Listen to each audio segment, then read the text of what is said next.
She held the syringe the way she had held 1,000 others. Thumb on the plunger, wrist straight, angle precise. But this was not a hospital. This was her bedroom, and the patient was her husband. The oxygen concentrator hissed its mechanical rhythm from the corner. Peter coughed, deep, wet, rattling, the kind of cough that sounds like the body arguing with itself. Then silence, the worst kind. The kind where you watch someone's chest just to make sure it rises again. What Clara did in the next 90 seconds would end a marriage, honor a promise, violate an oath, and create a secret she would carry for the rest of her life. She looked at Peter. He looked back at her, and he smiled, because he believed she was about to do the bravest thing anyone had ever done for him. She wasn't. This is the story of a nurse who told her dying husband a lie so kind, so precise, so medically convincing that he died happy. And it is the story of a woman who must now live inside that kindness forever. Peter Ellison was the kind of man who filled a room, not with ego, with volume. He laughed louder than anyone, talked with his hands, sang off-key in the car with the windows down, and didn't care who heard. He was a woodworker by trade, 41 years old, built like the furniture he made, solid, reliable, meant to last. Clara was a registered nurse, 14 years of experience on the pulmonary ward of a mid-sized hospital where she'd built a reputation for calm under pressure. Colleagues described her as the person you wanted in the room when things went sideways. Steady hands, steady voice, steady everything. She spent her career helping strangers breathe. She never imagined she'd watch her own husband forget how. The diagnosis came 18 months before the end. Idiopathic pulmonary fibrosis, IPF. Let's break that down because it matters for everything that follows. Idiopathic means the cause is unknown. There's no villain to blame, no toxic exposure to point to, no genetic marker to trace. It simply begins, like a sentence with no author. Pulmonary fibrosis means the tissue of the lungs is slowly, irreversibly replaced by scar tissue. Imagine the soft, elastic walls of a balloon being gradually turned to concrete. The lungs stiffen, they shrink, they lose the ability to exchange oxygen with carbon dioxide, the single most fundamental transaction the human body performs, 12 to 20 times per minute, every minute of every day, without you ever thinking about it, until you can't. There is no cure. There is no reversal. The available medications, pirfenidone and nintedanib, can slow progression in some patients, but they do not stop it. The median survival after diagnosis is 3 to 5 years, but progression varies wildly. For some, it's a slow dimming over half a decade. For Peter, it was a cliff. Within 6 months, he went from hiking 4 miles on a Sunday morning to gasping after climbing a single flight of stairs. Within a year, he was on supplemental oxygen 16 hours a day.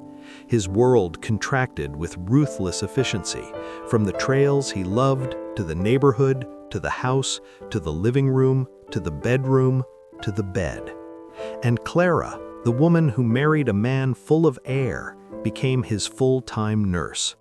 She reduced her hospital shifts, then eliminated them. She converted their bedroom into a semi-clinical space, IV pole in the corner, pulse oximeter on the nightstand, a sharps container where the stack of novels used to sit. She managed his medications, monitored his oxygen saturation, tracked his decline on a chart she kept in a kitchen drawer because she didn't want him to see it. She did all of this with the same steady competence that had defined her career, and she did it while being simultaneously his wife.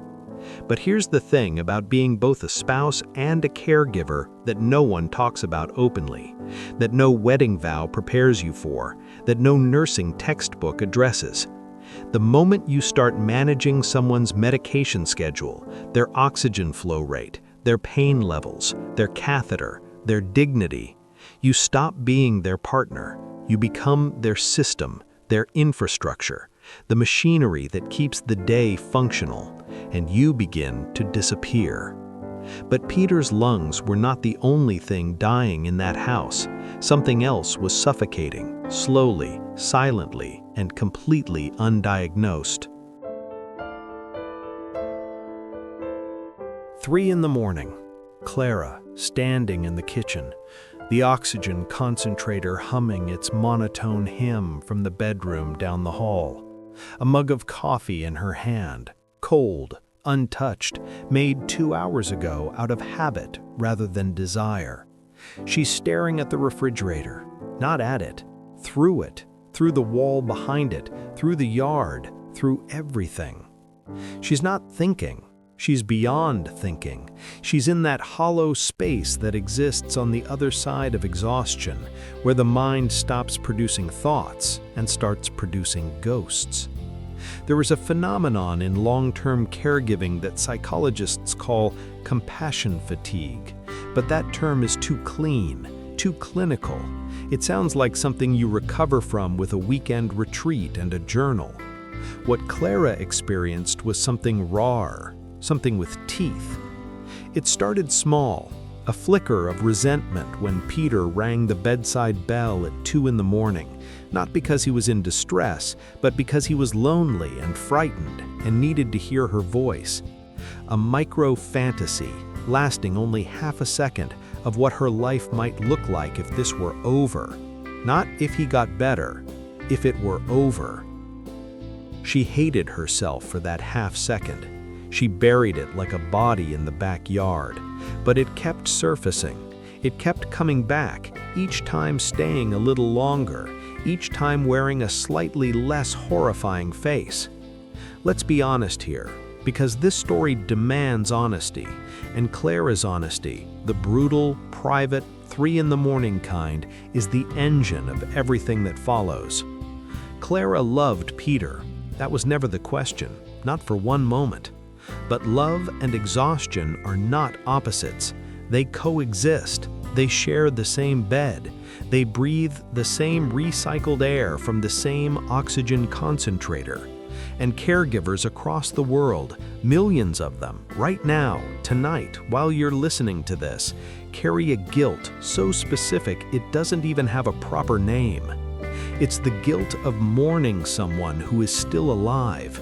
The guilt of grieving the life you planned while washing the sheets of the life you have. The guilt of imagining after, not with eagerness, not with cruelty, but with something far more confusing, and feeling both horror and something dangerously, disgustingly close to relief. Clara knew the medical term for what was happening to Peter's lungs. She understood every stage, every complication, every likely trajectory.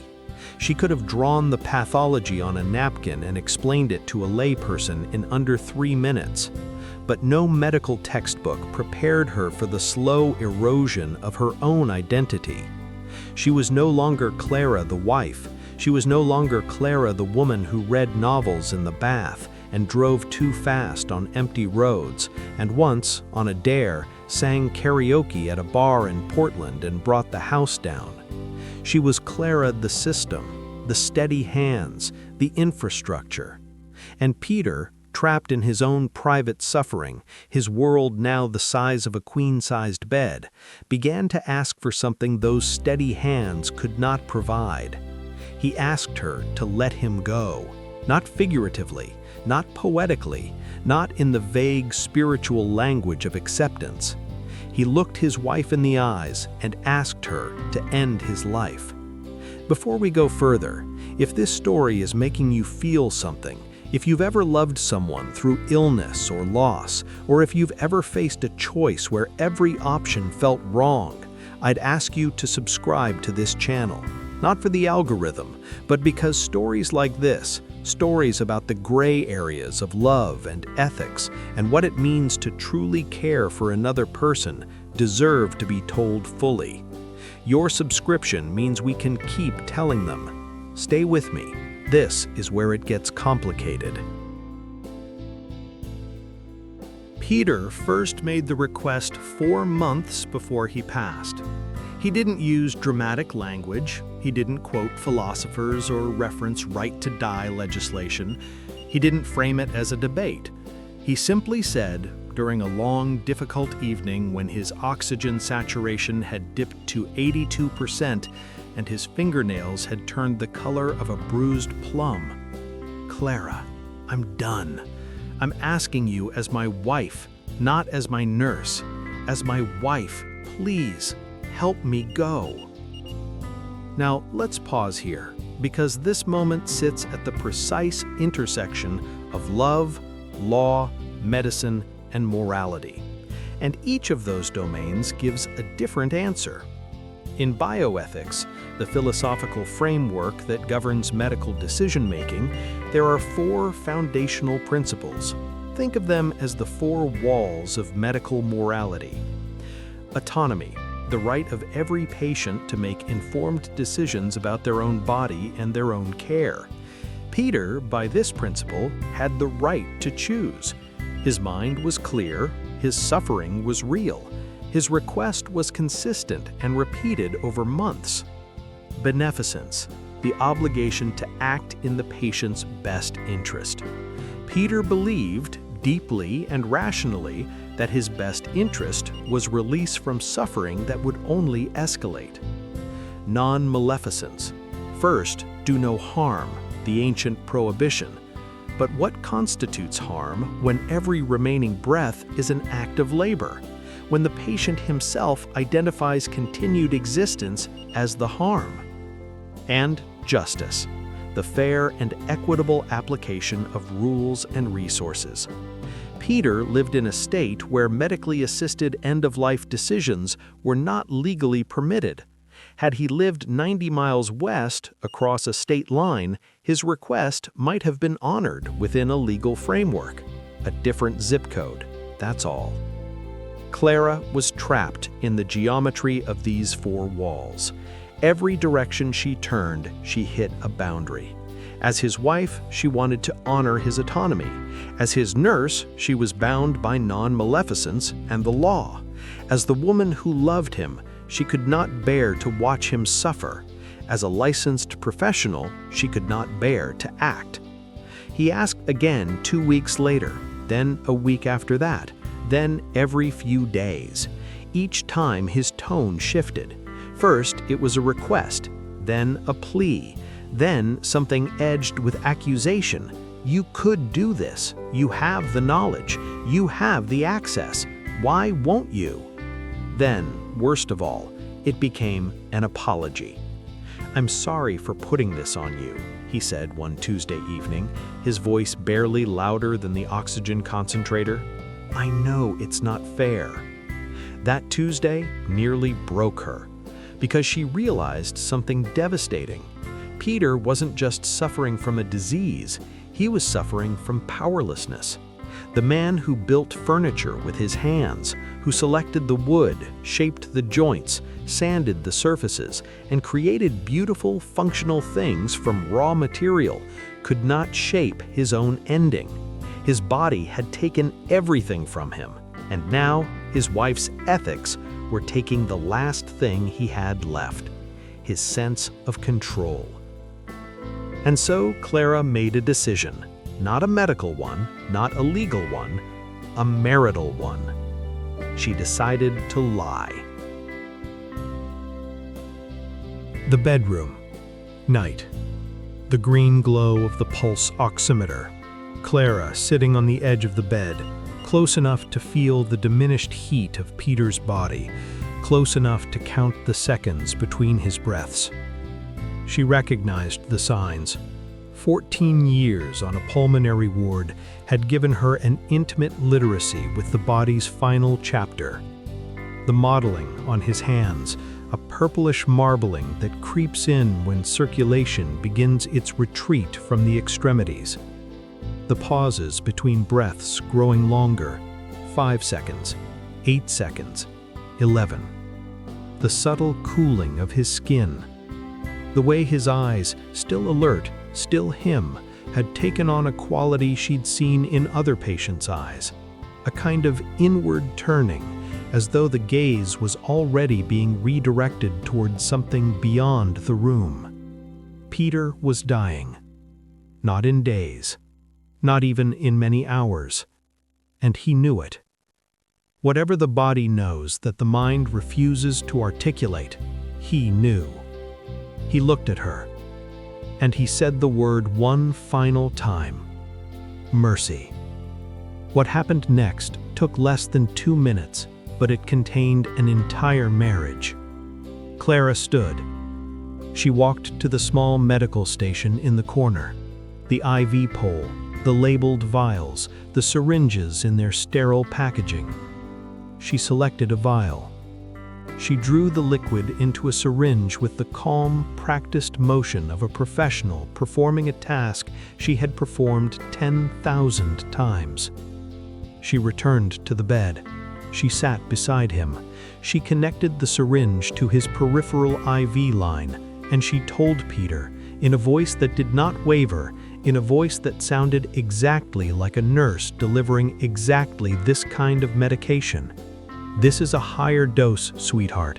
It's going to help you sleep, and you won't have to wake up again, okay? You can let go. Peter closed his eyes. He whispered, "Thank you." She depressed the plunger.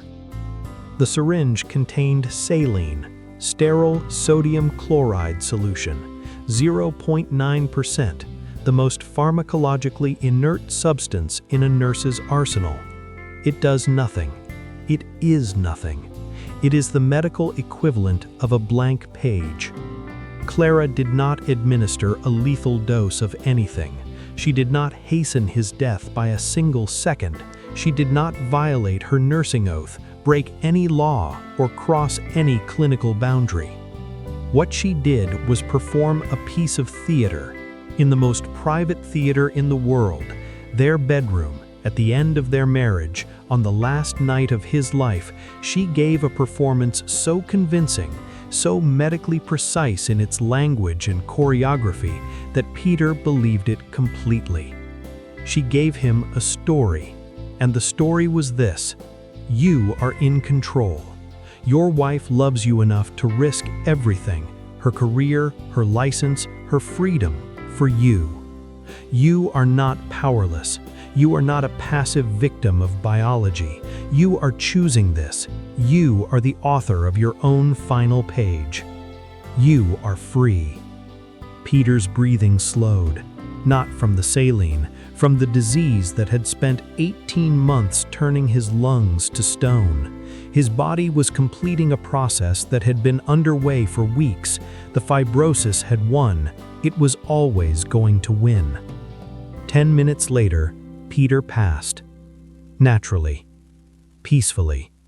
And, because of Clara's lie, happily. He died believing his wife had committed an extraordinary act of love and sacrifice. He died believing she had weighed her professional ethics, her legal safety, her entire future against his suffering, and chosen him. She hadn't. She had chosen her oath over his autonomy, and then she had made absolutely certain he would never know. Peter died at peace. Clara's secret was just beginning. Peter's passing was recorded as natural, because it was natural. There was no investigation, no toxicology screen, no flag in any system.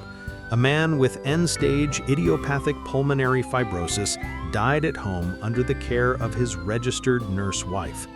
The attending physician signed the certificate without hesitation. The paperwork was simple. The funeral was attended by friends, family, and colleagues who held Clara's hands and called her a saint, and said things like, "He was so lucky to have you," and "You gave him everything." Clara accepted their words. She nodded. She wore the right expression. But Clara did not feel like a saint. She felt like a fraud. Not because she had done something wrong in the eyes of the law. She hadn't. Not because she had harmed her husband. She hadn't. Not because Peter had suffered more because of her deception. He had suffered less. But because in the final moment of their marriage, the last conscious exchange between two people who had built a life together, she had made a unilateral decision about his reality. She had decided what he would believe.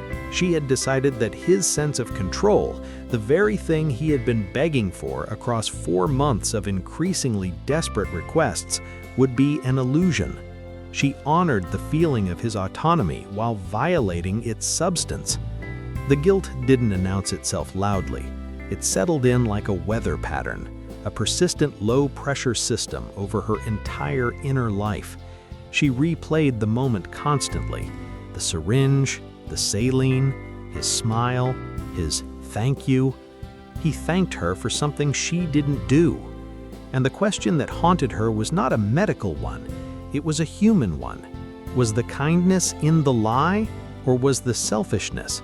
Did she lie to give Peter peace, or did she lie to give herself permission to remain morally clean, to keep her license, to stay on the right side of the law, to avoid the unbearable weight of actually doing what he asked?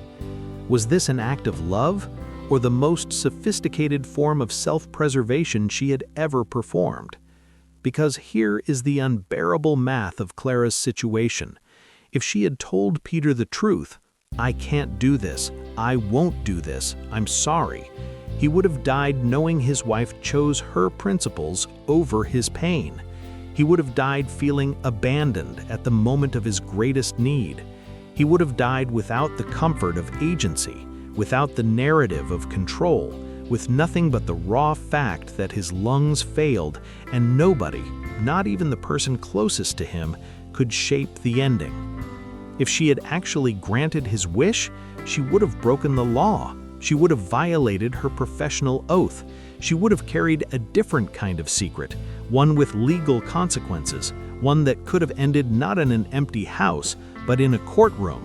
And she would have had to live with having deliberately ended the life of the person she loved most. So she found a third door, the narrowest passage between two impossible rooms. She told a lie that gave Peter everything he wanted to feel, while giving Clara everything she needed to remain intact. Peter walked through that door smiling. Clara stayed behind, in the hallway, alone. This story does not have a comfortable answer, and I think that's why it matters. If you believe that stories like this, stories that sit in the uncomfortable middle, stories that refuse to tell you who the hero is, consider leaving a comment below. Tell me what you would have done, not what you think is right, not the principled answer, the real one, what you would have actually done at 2 a.m. in that bedroom with that syringe in your hand. And if this channel is new to you, subscribe and hit the notification bell, because the stories we tell here don't look away, and neither should we.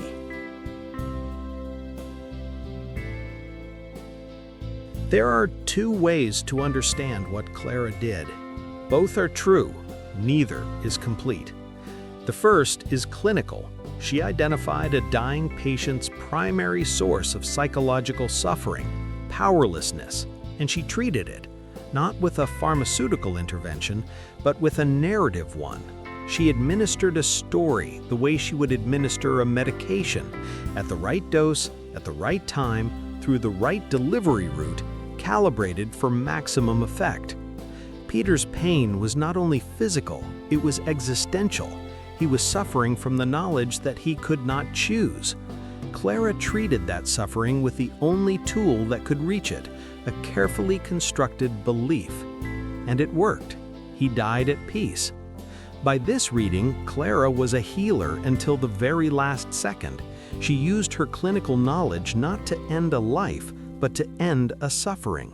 She never crossed a legal line. She never administered a harmful substance. She simply reframed the moment. She gave his death a shape that his disease had stolen. The second way to understand it is more troubling. Clara made a unilateral decision about Peter's reality without his knowledge or consent. She decided what he would believe in his final conscious moments on this earth. She decided that his sense of control, the very thing he spent 4 months begging for, would be a fiction, a beautiful, compassionate, exquisitely constructed fiction, but a fiction nonetheless. She gave him the experience of choice without the reality of it. She gave him the feeling of autonomy while performing its opposite. And she did so not only because she loved him, but because she could not live with the alternative versions of herself, the version who said no to his face and watched him die in despair, or the version who said yes and carried the weight of having actually done it. The lie protected Peter, but it also protected Clara, and untangling those two protections, separating the mercy from the self-preservation, is like trying to separate salt from the ocean. You can't. It's the same water. Clara was not a villain. She was not a saint.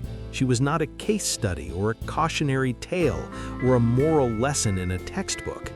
Clara was a wife and a nurse and a human being who found herself standing at the exact coordinate where those three identities could not coexist, and who chose the only path that allowed all three to survive the night. Peter is gone. He left this world smiling, holding his wife's hand, believing he was the author of his own ending. Clara is here. She does not smile when she tells this story, but she tells it. Not for absolution, not for judgment, but because some truths are too heavy to carry alone, and some lies are too intricate to ever fully set down. The oxygen concentrator is gone from the bedroom now, the IV pole, the sharps container, the pulse oximeter on the nightstand, all of it cleared out. The room looks like a bedroom again, like a place where two people might sleep, might talk in the dark, might reach for each other without thinking. But Clara says she still hears it, the hiss, that rhythmic mechanical hiss of the concentrator, pushing air into a room that no longer needs it. She hears it at 3 in the morning when the house is silent and the coffee goes cold in her hand and the refrigerator hums, and she stands in the kitchen staring through the walls to nothing. It's not a haunting. It's not poetic. It's just what happens when you spend 18 months listening to a machine keep someone alive, and then one night the machine stops, and the silence is so loud it becomes its own sound. She stands in that silence, and she asks herself the same questions every night, the same ones I'll leave with you now. Is a lie still a lie if it is the last kind thing you can give someone? Is autonomy real if the person who grants it is also the person who constructs it? Can you betray someone and save them in the same breath? And the one Clara cannot stop asking, the one that lives in the house with her now, in the space where the hiss used to be. Did I do that for him or for me? The hiss fades, the silence holds, and Clara stands in the kitchen, turning his wedding ring slowly in the light, waiting for an answer that will never come. If this story stayed with you, sit with it, then come back. We'll be here.